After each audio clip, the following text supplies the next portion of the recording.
Welcome, friends, to another edition of the Economic Reality Report. I'm glad you could join us today. Before we dive in, a quick note. Next week we'll host a live Q&A session on the real cost of energy independence in the age of tariffs. And later this month, our partners at People's Energy Forum will release a new report on the hidden inflation behind so-called border security measures. Keep an eye out for that because today's topic connects directly. Our focus this week, the price of gasoline and the politics behind it. You've seen it at the pump. The numbers keep jumping, but this time it's not a war in the Middle East, not a hurricane in the Gulf.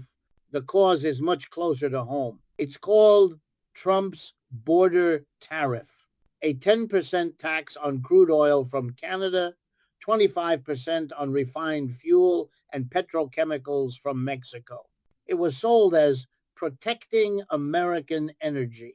But what it really protects is an illusion, the illusion that you can tax your neighbors and somehow make energy cheaper at home. In other words, we're watching an old story dressed in a new slogan, America First, paid for by Americans themselves. Let's begin with the basic structure of North America's energy system. For decades, the United States, Canada, and Mexico formed a single, highly integrated oil economy. Crude oil from Alberta flows south through the Keystone Network to U.S. refineries. Gasoline refined in Houston moves back north. Mexican refineries supply heavy fuel oil and petrochemicals. Three economies, one supply chain. It wasn't perfect, but it worked. It kept prices stable and production efficient. Then came the tariff wall. The Trump administration claimed Canada was undercutting U.S. producers and Mexico was exploiting our borders. And so Washington reclassified friendly suppliers as security risks. Overnight, a 10% import tax on Canadian crude, 25% on refined fuel from Mexico. Trump called it energy sovereignty. Economists called it economic vandalism. The result? Prices shot up immediately, especially across the Midwest and the Rockies, regions that rely heavily on Canadian oil. Average gas prices rose by nearly $1 a gallon within weeks. Trucking companies delayed shipments. Airlines adjusted ticket prices. Farmers saw diesel costs jump 15%. That's not security. That's a silent tax on every American who drives, flies, or eats food delivered by a truck. Before jumping to conclusions, let's look at how this unfolded behind the scenes. Inside the oil industry, executives rushed to renegotiate contracts. One offshore project manager in the Gulf of Mexico told us he had to sign a tariff force majeure clause, essentially an insurance policy against government-made chaos. He described it bluntly. Every time the president tweets, I lose a week of work. Here's what that means in real terms. When tariffs hit crude imports, they don't just make gasoline pricier, they ripple through the entire supply chain. Steel for pipelines, tariffed. Equipment from Canada, tariffed. Refining chemicals from Mexico, tariffed. Each step adds cost. Deloitte later estimated that oil and gas project costs across North America rose between 4 and 40%, forcing companies to freeze over $50 billion worth of projects.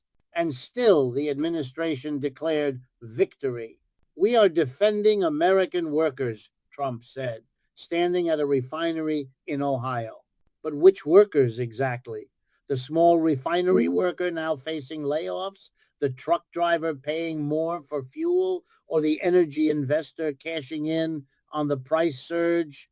In the make-believe world of Washington, tariffs look like leverage. In the real world, they behave like taxes. Except these taxes aren't debated in Congress. They're imposed by decree wrapped in flags and marketed as patriotism. So when you stand at a gas station in Detroit and watch the numbers on the pump jump, think of that meter as a political instrument. Each click, each cent, is a reflection of a policy that promised energy independence but delivered dependence on myth. And the question we'll explore today is simple. How did an agenda built on border security end up making ordinary Americans pay more for every mile they drive? Before we go deeper, let's be clear about what these tariffs were supposed to achieve. The Trump administration claimed it was protecting national security, that foreign oil made the U.S. vulnerable, that by taxing imports from Canada and Mexico, America would force companies to bring production home. It sounded bold. It sounded tough. But it ignored one crucial fact. The United States and its neighbors were already part of the same energy ecosystem. The integration was deliberate. Over decades, pipelines, refineries, and trade routes were designed to function as one connected network. Canadian crude is heavy, ideal for Gulf Coast refineries built to handle it. American light shale oil complements Mexican processing. This interdependence wasn't weakness, it was efficiency. It lowered costs and stabilized prices. When Trump declared energy too global, he broke the very system that kept energy affordable. His tariffs didn't build capacity in the U.S., they strangled it. Domestic refineries couldn't pivot overnight. They relied on imported crude and cross-border inputs. So instead of producing more oil, many were forced to cut runs or delay maintenance. Production slowed. Prices rose. Let's not forget, this was all justified under the banner of America First. But when you look at the data, it becomes consumers last. According to the U.S. Energy Information Administration, by the third quarter after the tariffs, American gasoline prices had climbed nearly 18%. That translated to roughly $1,000 per household per year in added energy costs. Meanwhile, U.S. crude exports hit record highs, meaning American producers were selling oil abroad for profit while Americans at home paid more. That's not protectionism.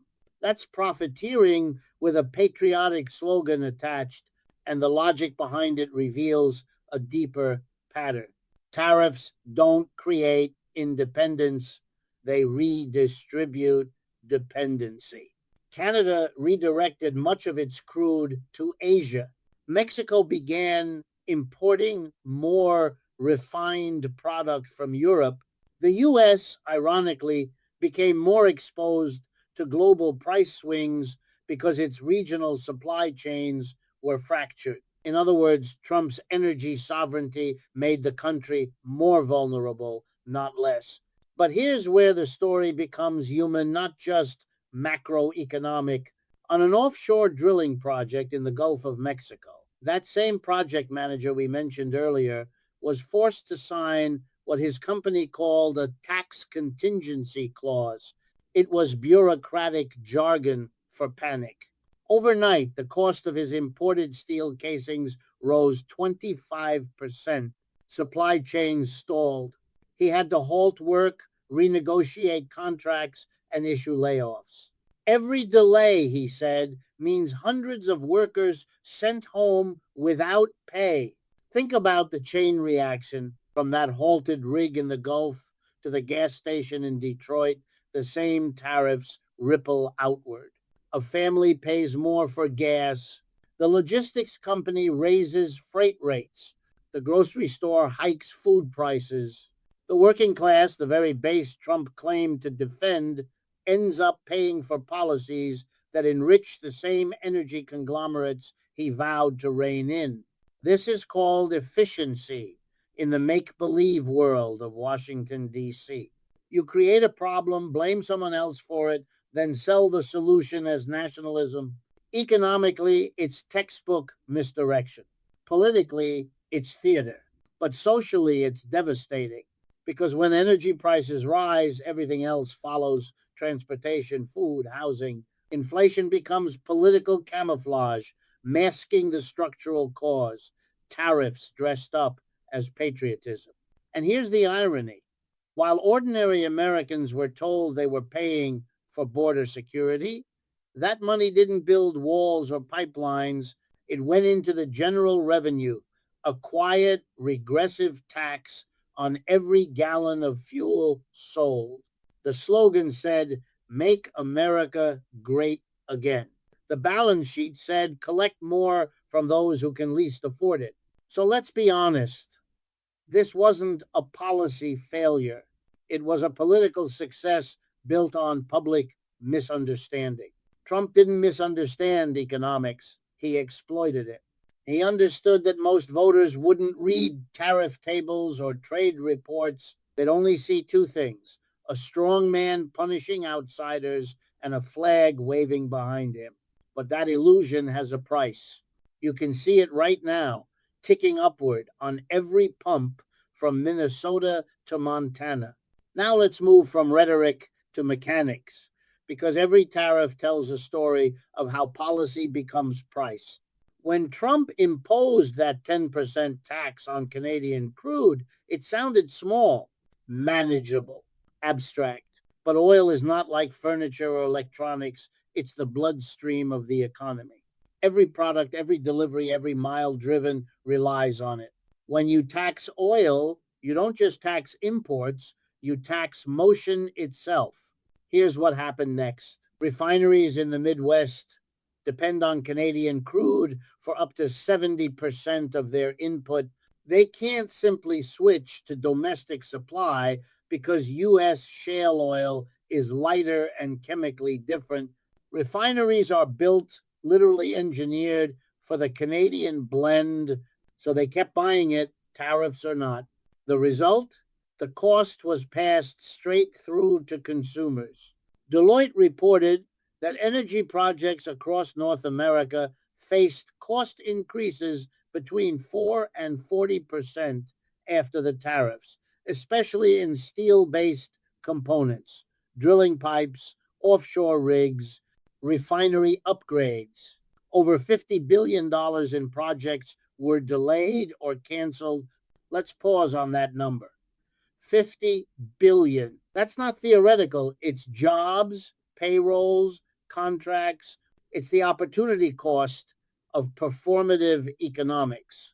And all of it was wrapped in the illusion of self-sufficiency.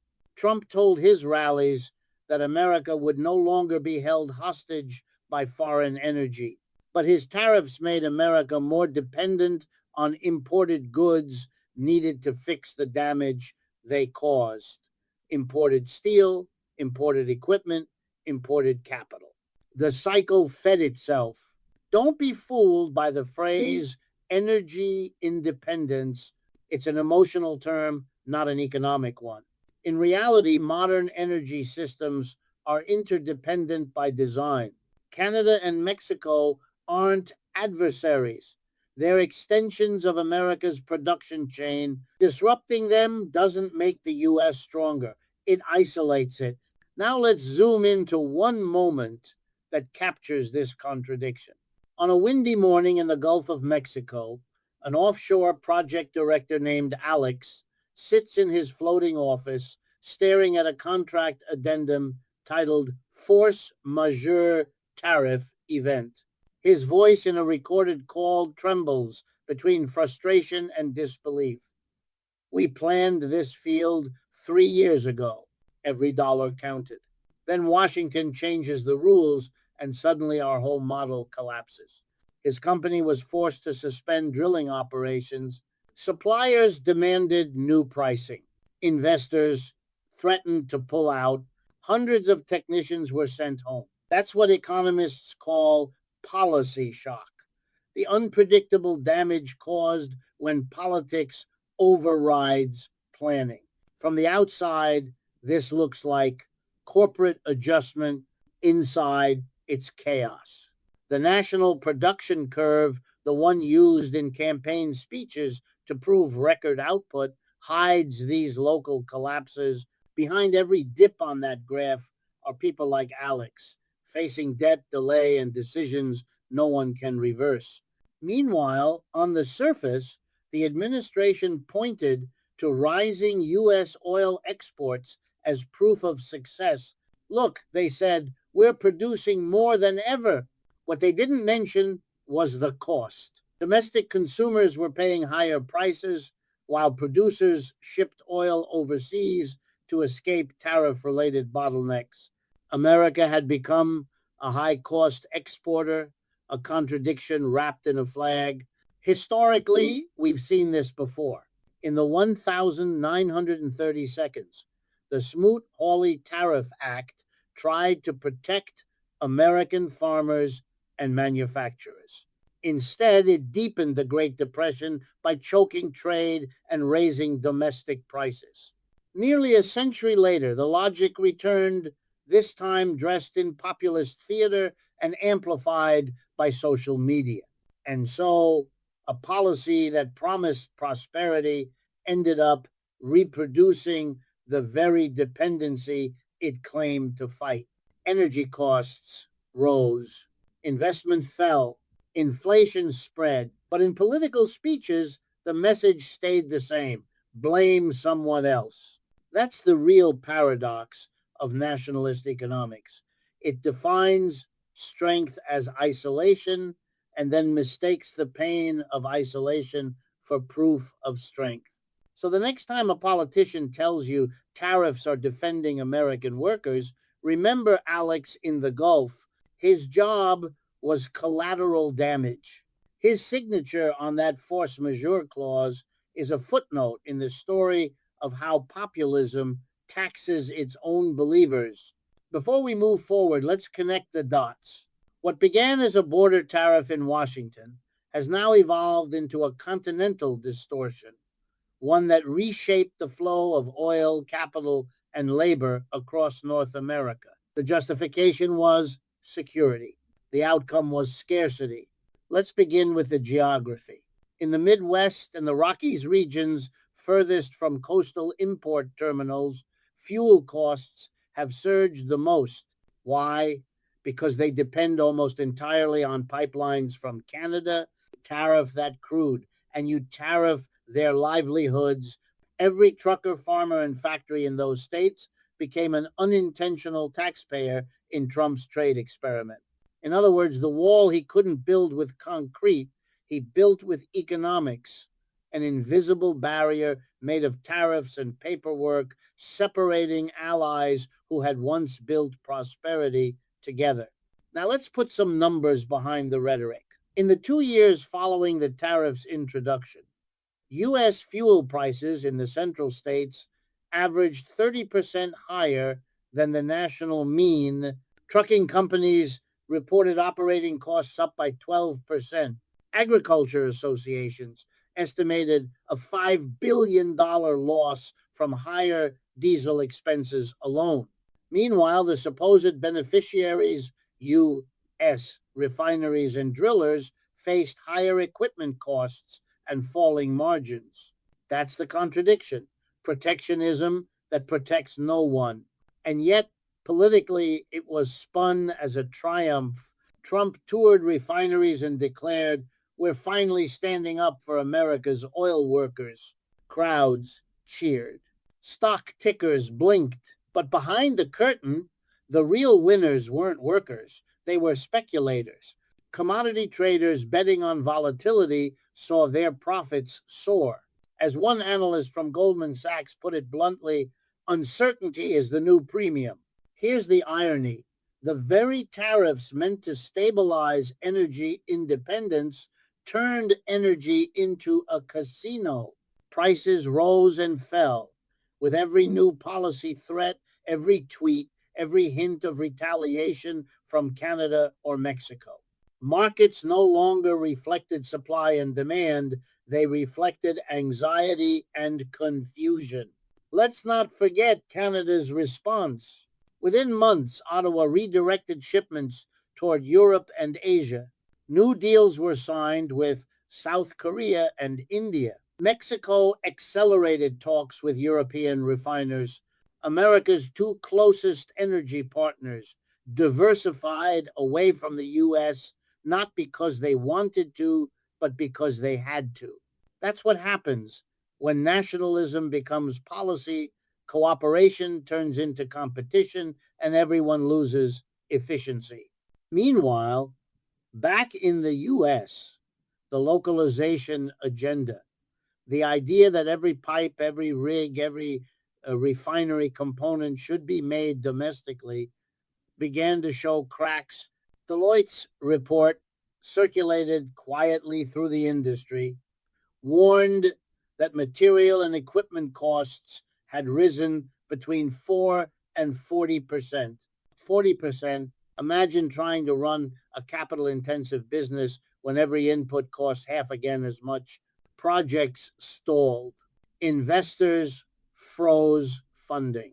Over $50 billion in North American energy developments were delayed or canceled, and still the administration called it a necessary adjustment period. In plain English, that means we broke it, now wait until it fixes itself. For workers, that waiting period meant layoffs. For consumers, it meant inflation. For politicians, it meant a new talking point about foreign interference. The cycle was perfect, caused the problem, blame an outsider, repeat. This is what Richard Wolff would call the theater of capitalism. When the system malfunctions, its managers don't repair it, they rebrand it. Rising gas prices become the price of freedom. Delayed projects become strategic patience. But let's tell the truth. A 10% tariff on Canadian crude and a 25% tariff on Mexican fuel did not secure America's borders. They secured corporate narratives. They turned neighbors into scapegoats and everyday citizens into financiers of a failed experiment. At the gas station in Detroit, Rob the mechanic sees it in real time. Every week's a new record, he says, watching the digits roll. He doesn't talk about national security. He talks about groceries, rent, and the second job he had to take. That's the real national emergency, not the border, but the household budget. Now let's take a step back and ask the fundamental question. What does energy security really mean? Because if the Trump administration's tariffs on Canadian and Mexican oil were truly about protecting the nation, we should be seeing greater stability, more domestic capacity, and lower vulnerability. Instead, we see the opposite: instability, underinvestment, and regional shortages. That's not security. That's fragility dressed up as power. Before jumping into theory, let's review the facts. According to the U.S. Bureau of Economic Analysis, by the end of the tariff's second year, capital investment in American refining and distribution had dropped 14%. Equipment costs, steel tubing, compressors, control valves spiked up to 40% due to the combined tariffs on metal imports. Projects that were already underway were delayed, sometimes indefinitely. One Gulf Coast pipeline expansion, budgeted at $2.1 billion, suddenly faced a $600 million overrun. The company froze construction. Hundreds of workers were let go. That's not an isolated case. Deloitte's analysis projected more than $50 billion in delayed energy projects across North America, from Alberta's oil sands to Texas's petrochemical corridor. What ties them together isn't incompetence or lack of resources, it's a simple economic law. When policy introduces artificial costs into a tightly integrated market, efficiency collapses. Trump called this energy independence. Economists call it import substitution by decree. In theory, it sounds patriotic. Make everything at home.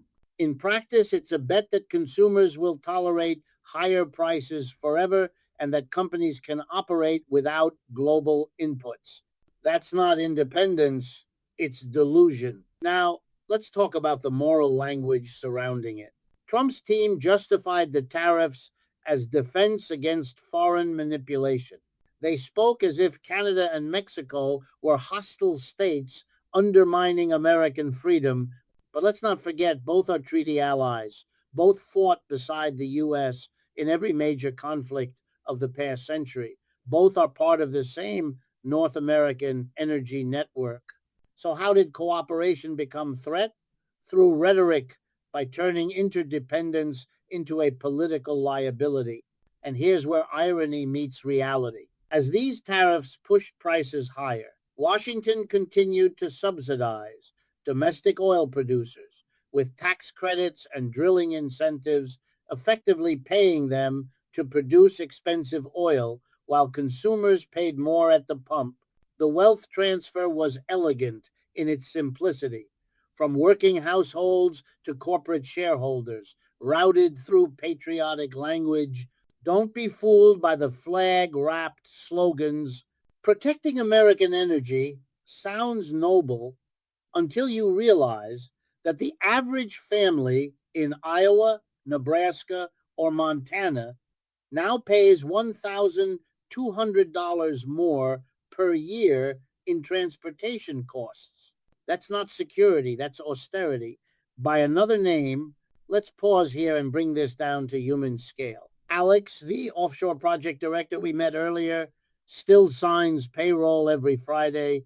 His company once had 5 active rigs. Now it has 2. Each delay eats into credit lines. The bank calls more often than the investors do. They say it's for the country, he tells me, but no one from Washington came to explain that to my crew when we laid them off. That's the hidden cost of economic nationalism. The slogans are collective, but the sacrifices are personal. Every tariff looks like a line on a policy sheet until it becomes a pink slip in someone's hand. Historically, protectionism always begins with noble words and ends with quiet suffering. In the 1,980 seconds, Reagan's tariffs on Japanese steel caused similar distortions, higher domestic prices, lost manufacturing jobs, and little long-term gain. The difference today is that energy touches every industry, every home. When you politicize it, you politicize survival itself. And this is where we have to ask a deeper question. What kind of security requires making your own citizens poorer? What kind of sovereignty depends on taxing the fuel that drives your economy? In the logic of Trump's populism, pain is proof of patriotism. If it hurts, they say, it must be working. But economics doesn't care about slogans. The numbers tell a harsher truth: higher costs, lower growth, and a shrinking middle class. That's not a border wall. That's a wall between policy and reality. Let's now turn to the political theater that sold this policy. Because tariffs don't emerge from spreadsheets, they emerge from stories. And the Trump administration mastered storytelling. We're fighting for you, he said, pointing at the camera during a rally in Ohio. We're taking back control from the globalists. The crowd roared. But in the background, gas prices were already climbing, and refinery managers were quietly revising budgets to cover new import taxes. This is the paradox of modern populism. It weaponizes anger against elites while serving them economically. The rhetoric of rebellion hides the arithmetic of redistribution. And in the case of energy, that redistribution moved upward from the consumer to the producer, from the household to the corporation, from the border states to Washington. Let's look closer. When tariffs made imported crude more expensive, U.S. producers were supposed to fill the gap. But domestic production couldn't ramp up quickly enough. Shale fields in Texas and North Dakota were already near capacity, constrained by labor shortages and pipeline bottlenecks. So prices rose, profits spiked for a handful of large drillers, and everyone else paid the bill. The working class patriot at the gas pump funded the CEO's bonus, By the way, the same administration that justified tariffs in the name of protecting American jobs simultaneously rolled back safety standards for oil rigs and refineries. It's a neat trick. Raise the flag for labor while deregulating its protections. That's not national security, that's class politics in disguise. And if you look at the global picture, the irony deepens. The tariffs made U.S. crude less competitive abroad because it raised input costs. Canada and Mexico, free from those internal distortions, expanded their trade elsewhere. The European Union, China, and India welcomed new contracts. America's share of the regional energy market fell another victory in the populist playbook. Now let's pause for a moment on the cultural layer, the way these economic decisions are framed. The border has become a symbol, almost a myth, of sovereignty. Trump's tariffs turned that symbol into an economic weapon, as if every imported barrel carried an invisible threat. But energy doesn't obey borders. It flows through them, beneath them, regardless of politics. You can regulate it, price it, delay it, but you cannot wall it off.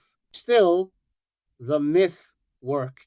Supporters saw tariffs as proof that someone in power was fighting back. Even as prices rose, they internalized the pain as evidence of national strength. That's the political genius of this strategy. Turn economic suffering into patriotic duty. When the pump price jumps, it's not failure, it's sacrifice. In towns across the Midwest, I met families who repeated that logic almost word for word. Sure, gas is high, one man in Iowa told me, but at least we're not being pushed around anymore. I asked him who was pushing. He hesitated. You know them. That's the beauty of populism. The enemy is always plural, always vague, and always elsewhere. Meanwhile, the tangible consequences stay local. Truckers pay more for diesel.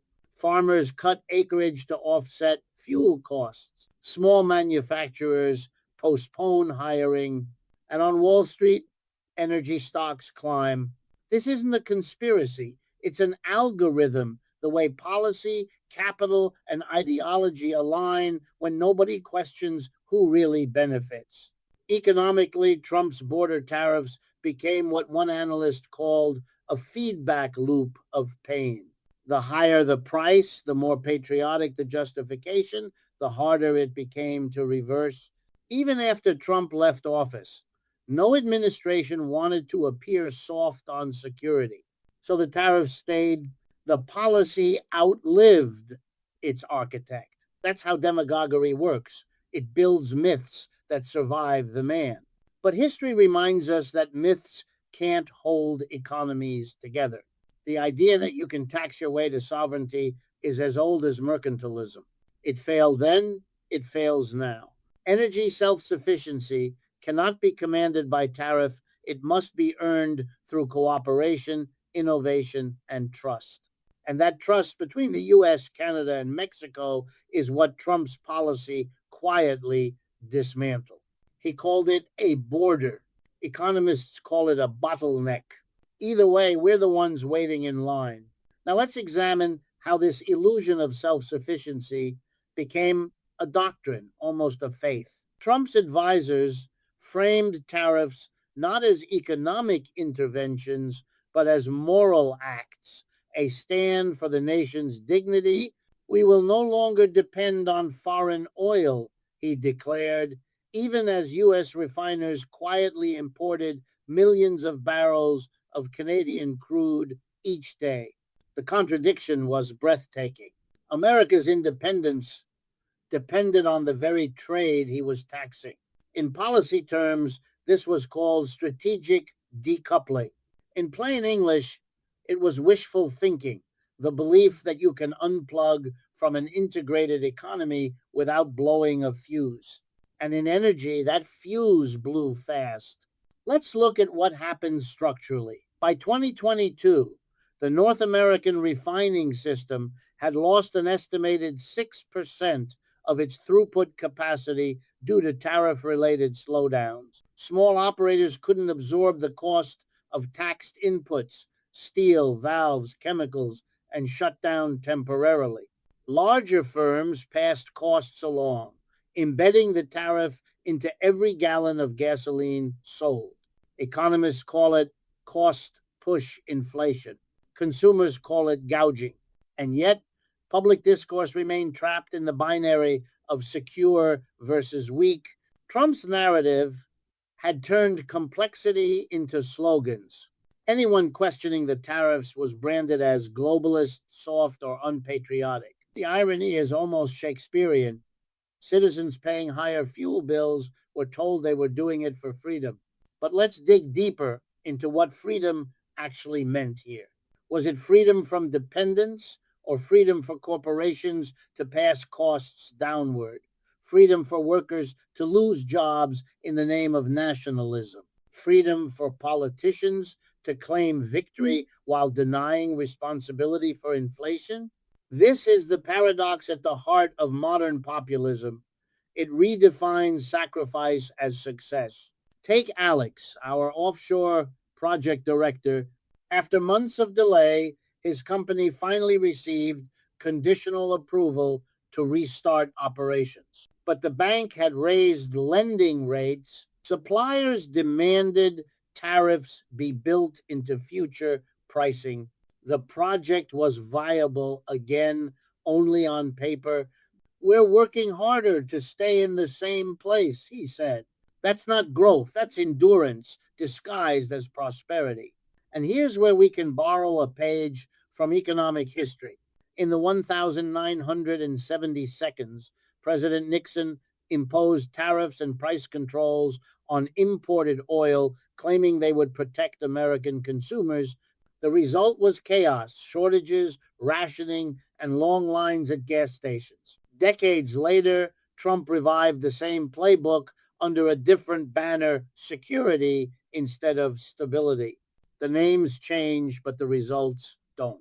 By mid-2023, research from the Peterson Institute showed that the U.S. energy consumer had absorbed nearly 95% of the total cost of Trump-era tariffs. 95%. That means for every dollar of penalty meant for foreign exporters, Americans paid 95 cents of it themselves. The supposed punishment of outsiders had become self-sanctioned. And the broader effect? Inflationary pressure across sectors: transportation, agriculture, manufacturing. When fuel rises, everything rises. The grocery bill, the heating bill, the airline ticket. Energy is the denominator of every price index. And when you distort it, you distort the economy itself. Trump called this rebalancing global trade. But in practice, it was unbalancing domestic life. The average family faced $1,200 to $1,800 in annual extra costs. Meanwhile, the wealthiest 1% heavily invested in energy stocks saw their portfolios surge by double digits. That's the real redistribution behind America First, upward, not outward. Don't be fooled by the rhetoric of toughness. Economic nationalism is not strength. It's nostalgia weaponized. It sells the comfort of simple enemies in a complex world. It tells people that suffering proves loyalty. And that's dangerous because once pain becomes proof of patriotism, policies no longer need to work. They only need to hurt. By now, that hurt has become normalized. The pump price may fluctuate, the slogans may change, but the structure remains. A tariffed, fragmented energy system built on myth, and as history teaches, myths make poor fuel for any economy. Let's move now from the economic symptoms to the social consequences, because policy is never confined to ledgers or charts. It reshapes behavior, expectations, even identity. When you tamper with the price of energy, you tamper with daily life. Drive through any small town in the Midwest today, and you'll see what I mean. Independent trucking companies have consolidated or shut down. Farmers now ration diesel used during planting season. Families budget their week around gas prices the way they once budgeted around groceries. Every increase at the pump forces a decision somewhere else. Fewer miles driven, fewer deliveries made, fewer opportunities taken, and all of it was justified as a patriotic necessity. In political language, this is called sacrifice for sovereignty. In human language, it's exhaustion. The rhetoric of taking back control always sounds empowering. But control of what? Oil doesn't listen to borders, markets don't obey slogans, yet people cling to the narrative because it gives meaning to the struggle. We're paying more, they say, but at least we're strong. That's not empowerment, that's resignation disguised as pride. Before we go further, let's pause on one striking detail. The very regions hit hardest by these tariffs. The Midwest, the mountain states, the Great Plains were also Trump's electoral heartland. The areas most dependent on Canadian crude became the laboratories for his economic experiment. The people cheering for protectionism were in effect paying for it twice, once at the pump and again through reduced local investment. This is not a moral judgment, it's an observation about how ideology interacts with geography. When policy becomes belief, its failures become invisible. If you tell a community long enough that pain equals patriotism, they'll wear it like armor. Meanwhile, the corporate side of this story continued to evolve. As tariffs pushed prices higher, major oil companies restructured their supply chains. They bought cheaper crude from Saudi Arabia and Venezuela, the very nations Trump had once accused of manipulation. So much for self-sufficiency. America's independent energy future was quietly financed by foreign producers all over again. Deloitte's data confirmed what industry insiders already knew. Costs for imported drilling equipment and steel pipeline materials rose up to 40%. These aren't luxuries, they're necessities for modern energy production. When those costs balloon, exploration slows, maintenance suffers, and innovation stalls. The tariff wall didn't just raise prices, it froze progress, and the human toll deepened. Alex, the offshore project director, still checks his inbox for updates from corporate headquarters. Another layoff round, another delay. He's no longer angry, just tired. They call it a correction, he says quietly. We call it survival mode. At the policy level, Washington responded with spin. Officials described the higher gas prices as temporary market adjustments, a phrase so vague it could mean anything. The White House blamed global volatility, but volatility wasn't imported, it was legislated. Each new tariff announcement rattled markets, disrupted logistics, and trained investors to speculate on instability itself. This is the deeper irony. Trump sold tariffs as a way to discipline globalization, but they ended up globalizing uncertainty. Prices didn't just rise in America, they rippled outward, distorting regional markets in Canada, Mexico, and beyond. What was once a stable continental system became a fragmented archipelago of national interests. And all the while, the administration kept repeating the same mantra, we are safer now. Safer from whom? Canada, Mexico. The absurdity of the claim became the point. In political communication, absurdity can be a strategy. It overloads logic until emotion takes over. Let's not forget the purpose of economic policy in a democracy is to make life better for the majority. When it instead becomes a test of loyalty, you are no longer managing an economy, you're managing a narrative. And in this narrative, every dollar at the gas pump is not just currency.